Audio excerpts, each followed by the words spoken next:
¿Qué tal? Buenas noches a todos. Bienvenidos al telediario de Al24 News y vamos con los titulares. Decenas de mártires heridos en un ataque sionista contra personas que esperaban ayuda alimentaria en Gaza. Argelia rechaza desde el Consejo de Seguridad de la ONU el uso del hambre como arma en Gaza. El primer ministro argelino Nabil Arbawi representa al presidente Tebboune en la cuarta conferencia internacional para la financiación del desarrollo celebrada en Sevilla, España.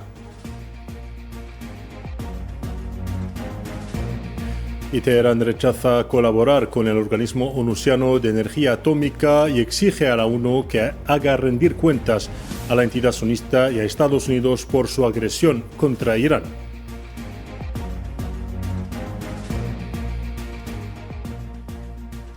¿Qué tal? Buenas noches. Comenzamos con actualidad en Palestina, donde 31 civiles murieron entre las personas que esperaban ayuda en el norte y el centro de la Franja de Gaza.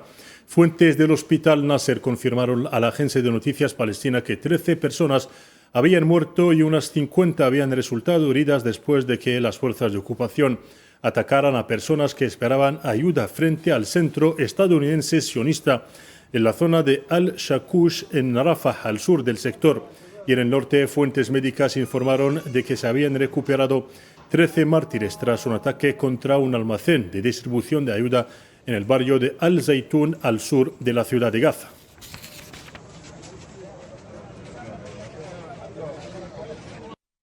Y ante esta situación, Argelia reiteró su rechazo al uso del hambre como arma contra los palestinos en la Franja de Gaza por parte de la entidad sionista. En una sesión abierta del Consejo de Seguridad de la ONU sobre Oriente Medio, incluida la cuestión palestina, el representante permanente adjunto de Argelia ante Naciones Unidas, Toufiq El-Qudri, insistió ante los miembros del Consejo que la recuperación de Gaza se logrará mediante medidas colectivas responsables en cumplimiento del deber para con el ser humano.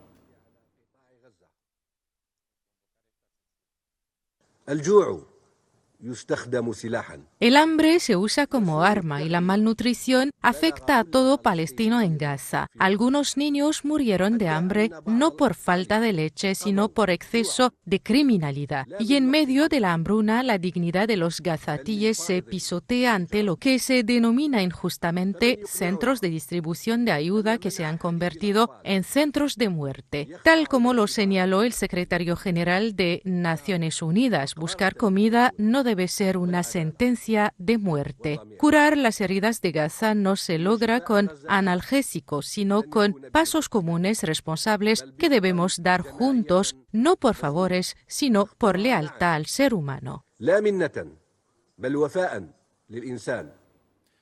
El portavoz del Ministerio Qatarí de Asuntos Exteriores, Majid Ansari, ha afirmado que la obstinación de la ocupación sionista es lo que impide la entrada de la ayuda humanitaria internacional en Gaza. Majid al-Ansari ha declarado a los medios de comunicación que Qatar, como mediador en las negociaciones, no acepta que se siga vinculando la seguridad y la ayuda humanitaria en la franja y que está presionando a sus socios para que separe la ayuda de las negociaciones.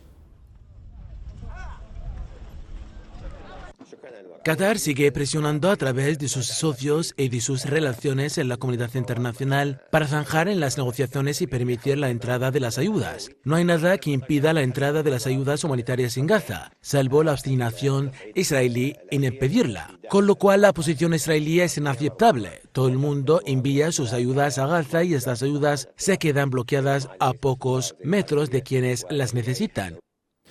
El portavoz de la Cancillería qatarí añadió que las comunicaciones actuales están trabajando para encontrar una fórmula que permita reanudar las consultas para el alto el fuego en Gaza. En cuanto a las negociaciones del alto el fuego en Gaza, simplemente digo que no existen conversaciones y si existían, se anunciarían a través de diferentes partes. Actualmente existen contactos entre las partes y el Estado de Qatar junto con sus socios, la República Árabe de Egipto y los Estados Unidos desempeñará un papel de mediador, comunicando con las partes para volver a las negociaciones y no tenemos otra elección que la de seguir siendo optimistas. En el expediente del nuclear iraní, Teherán expresó su intención de no continuar cooperando con la Agencia Internacional de Energía Atómica debido a lo que consideró una falta de garantías de seguridad. El portavoz del Ministerio de Asuntos Exteriores iraní, Ismail Baqai, confirmó en declaraciones periódicas este lunes que su país no puede garantizar la seguridad de los inspectores del OIA tras los ataques sufridos hace unos días. El gobierno iraní ha exigido a la ONU y al Consejo de Seguridad que hagan rendir cuentas a la entidad sionista y a los Estados Unidos por su agresión contra Irán. ¿Cómo se supone que podemos garantizar la seguridad y protección de los inspectores del Organismo Internacional de Energía Atómica cuando nuestras instalaciones nucleares pacíficas han sido atacadas el lunes pasado, hace solo 5 o 6 días? Lo que ocurrió fue un acto de agresión con todos los sentidos, según el derecho internacional y la Carta de las Naciones Unidas. Nuestra principal exigencia a los organismos internacionales, especialmente a las Naciones Unidas, es que se identifique al agresor. El agresor está claro. El Consejo de Seguridad de las Naciones Unidas debe reconocer oficialmente esa agresión y tomar las medidas necesarias para que el régimen sionista de los Estados Unidos rindan cuentas. Y sobre las repetidas agresiones de Israel en la región de Oriente Medio, Argelia llamó este lunes al Consejo de Seguridad de la ONU a tomar concretas medidas y prácticas para poner fin a las violaciones de la ocupación sionista. El diplomático de la misión permanente de Argelia ante la ONU lamentó lo que calificó de enfoque técnico restringido adoptado en la redacción del proyecto de resolución para prorrogar el mandato de la misión de observación de las fuerzas de desescalada, lo que refleja en su opinión el estado de parálisis en que se encuentra el Consejo de Seguridad cuando se trata de las infracciones de la ocupación sionista. Lamentamos el restringido enfoque técnico que se adoptó, un enfoque que se limita a una modificación superficial del texto. Este enfoque refleja lamentablemente la situación de parálisis de este Consejo cuando se trata de las infracciones de la ocupación israelí que requieren medidas tangibles y operativas, mientras el Consejo de Seguridad siga siendo incapaz de incluirlas en sus resoluciones. La resolución aprobada simplemente no refleja la nueva realidad que prevalece en la zona de acción del FNUS y no concuerda con el informe del secretario general. El secretario general de la ONU, Antonio Guterres, reconoció que la legitimidad del Consejo de Seguridad de la ONU está en declive y volvió a apoyar la restricción del derecho al veto. En una entrevista con la televisión estatal española, Guterres afirmó que el Consejo de Seguridad ya no tiene la legitimidad necesaria para representar al mundo actual y que se debe ampliar el número de miembros permanentes y no permanentes. Guterres también señaló que sería conveniente limitar el derecho de veto en determinadas circunstancias que considera totalmente inaceptables, como el genocidio.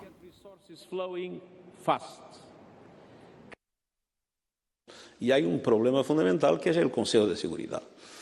Tenemos un Consejo de Seguridad que hoy no tiene la legitimidad de representar el mundo de hoy, porque tiene una composición completamente desajustada de la situación internacional. Hay que ampliar el Consejo en los miembros permanentes, en los miembros no permanentes, y hay que, en mi opinión, sería útil limitar el derecho de veto en algunas circunstancias que son absolutamente intolerables, como por ejemplo el riesgo de genocidio.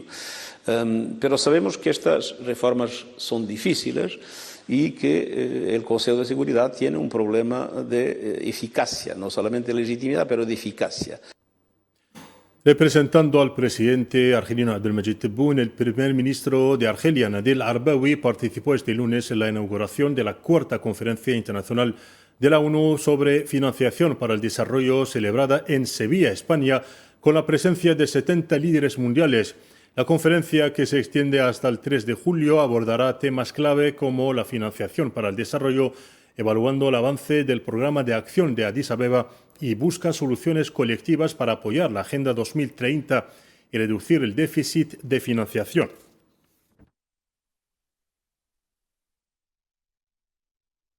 En un discurso pronunciado durante la inauguración de esta conferencia, el secretario general de la ONU, Antonio Guterres, instó a la comunidad internacional a aumentar significativamente la ayuda al desarrollo para enfrentar la creciente crisis climática y los conflictos bélicos que afectan a los países más vulnerables, advirtiendo sobre lo que denominó pruebas decisivas que enfrenta el multilateralismo.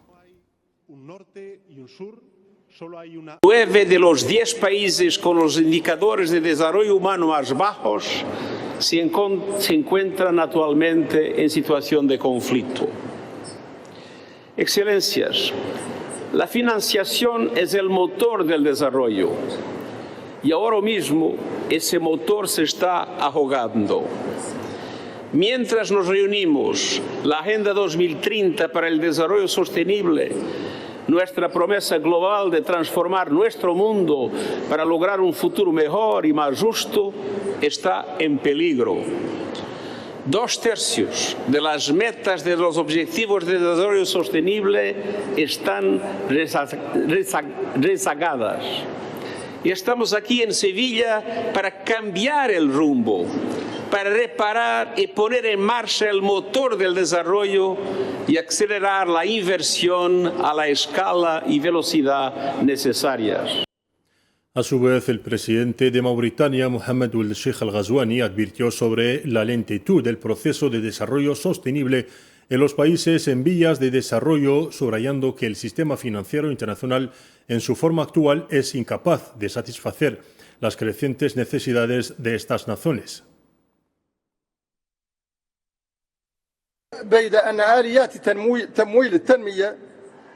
Queda claro que los mecanismos actuales de financiamiento del desarrollo establecidos por el sistema financiero internacional no son eficaces y cada día se hace más evidente su incapacidad para responder de manera efectiva al creciente volumen de recursos que requiere un desarrollo sostenible y equilibrado. La proporción de la ayuda oficial al desarrollo en relación con el Producto Interno Bruto mundial sigue estando por debajo del objetivo internacionalmente acordado del 0,7%. Además, el problema de endeudamiento continúa agravándose, mientras que las condiciones de acceso a los préstamos son cada vez más estrictas. Se recurre con frecuencia a formas de financiación que no son ni clasificadas ni equilibradas. No cabe duda de que no puede haber esperanza de desarrollo en un país en vía de desarrollo si sigue destinando más recursos al pago de su deuda que a la educación, la salud y los servicios básicos. Y sigue siendo una realidad que estos países pagan tasas de interés varias veces más altas que las aplicadas a los países desarrollados.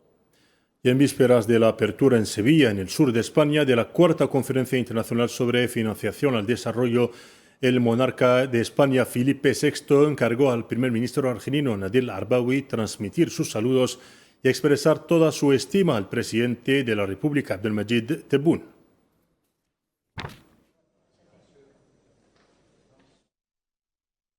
Siempre en el marco de la cuarta Conferencia Internacional sobre Financiación para el Desarrollo que se celebra en la capital andaluza, el primer ministro argelino, Nadel Arbawi, se reunió con el secretario general de Naciones Unidas, Antonio Guterres, quien transmitió sus cordiales y respetuosos saludos al presidente de la República, Abdelmajid Tebboune.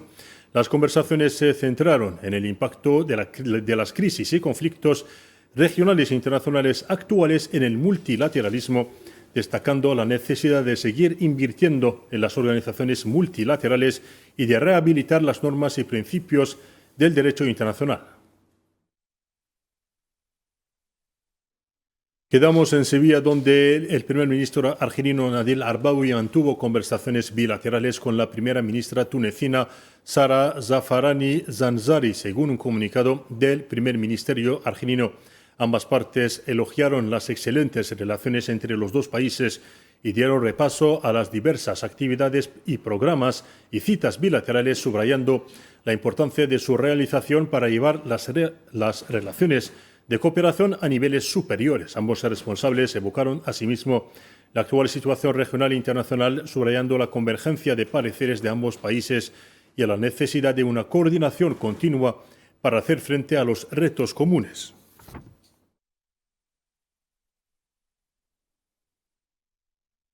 El primer ministro y ministro de Asuntos Exteriores de Palestina, Mohammad Mustafa, elogió las posiciones coherentes y honorables del presidente argelino Abdelmajid Tebboune en apoyo a la causa palestina, y durante la entrevista que mantuvo con el primer ministro argelino Nadel Arbawi al margen de la cuarta conferencia de la ONU para Financiación al Desarrollo.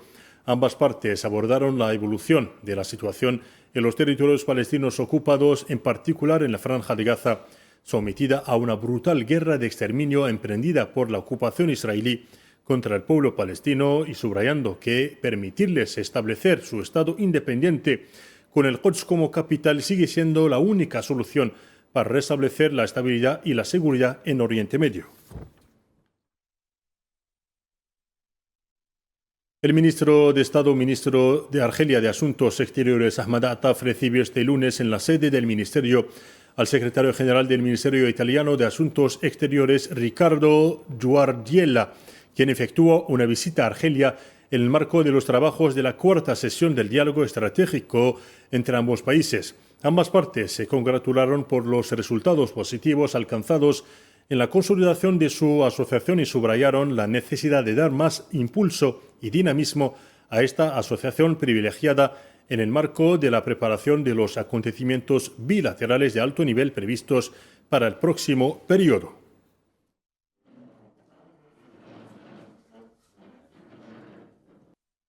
Siempre con cooperación, Argelia y Suiza firmaron este lunes una declaración de intenciones para crear un mecanismo permanente de intercambio en el ámbito de la migración, acuerdo que se ratificó con motivo del encuentro entre el secretario de Estado argelino para la diáspora, Sofian Saib, y el ministro suizo de Justicia y Policía, Piet Jans.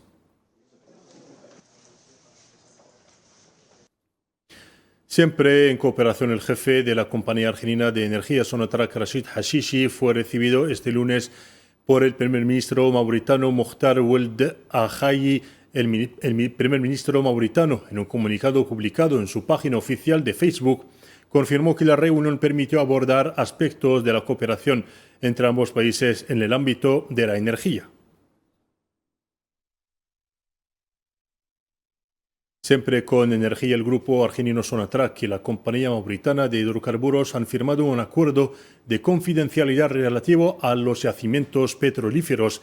Paralelamente, Sonatrach está evaluando la creación de una empresa mixta para la distribución y comercialización de productos petrolíferos en Mauritania. Detalles a continuación con Belkacem Faid Aishawi.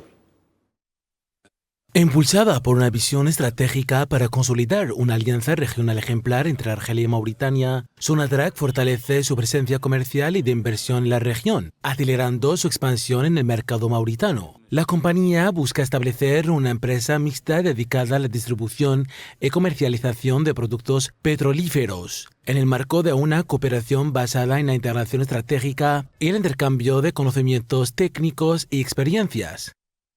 هناك احتياج في موريتانيا لتوزيع المنتجات البترولية. Existe una necesidad en Mauritania de distribuir productos petroleros y estamos estudiando también la posibilidad de crear empresas mixtas para la distribución de todos los productos petroleros a nivel de Mauritania. Asimismo, tienen una necesidad en cuanto a la cooperación técnica. Hemos analizado este tema y habrá una implementación concreta. Ayudaremos a nuestros hermanos en la empresa SMH para atender todas las necesidades de asistencia técnica a lo largo de toda la cadena de valor. Esto nos brindará la oportunidad de acelerar la ejecución de todo lo acordado. Esta iniciativa refleja la ambiciosa estrategia del gigante energético argelino para expandir su presencia en los mercados africanos a través de inversiones acertadas y alianzas estratégicas sólidas. Tal impulso se concretó recientemente con la firma de un acuerdo de confidencialidad con la compañía mauritana de hidrocarburos, un paso decisivo para afianzar esta colaboración bilateral. Expresamos nuestro interés en profundizar el diálogo con el objetivo de avanzar hacia negociaciones que puedan, si Dios quiere, culminar en la firma de contratos en el ámbito de los hidrocarburos, acuerdos de asociación o convenios para la creación de empresas conjuntas entre Sonatrach y la empresa SMH en un marco de total seriedad. Las acciones de Sonatrach en Mauritania evidencian un compromiso firme con el fortalecimiento de la seguridad energética regional mediante un modelo de negocio flexible y adaptativo, una estrategia que se enmarca dentro de las iniciativas conjuntas entre Argel y Nouakchott orientadas a potenciar la cooperación en la asociación bilateral, abarcando la ejecución de una serie de proyectos en infraestructuras, así como inversiones en sectores estratégicos clave para el desarrollo sostenible de ambos países. En cuestiones financieras, el Fondo Monetario Internacional espera que las perspectivas económicas a corto plazo de Argelia sigan siendo positivas a pesar de la incertidumbre mundial. En una conferencia de prensa al término de la misión del FMI en Argelia, el jefe de la misión, Shaglambos Tsangarides, elogió las reformas iniciadas por Argelia, en particular en los ámbitos de la diversificación de la economía y de la mejora del clima de negocios y de inversión.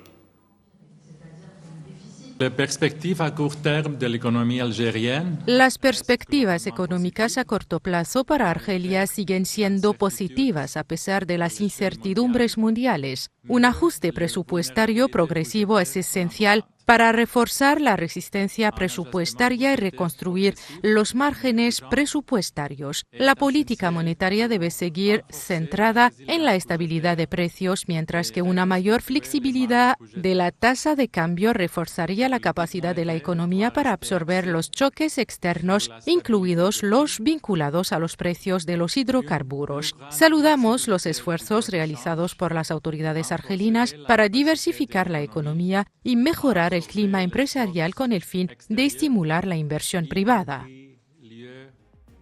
Y con esto terminamos nuestro informativo. Gracias por su atención y hasta mañana.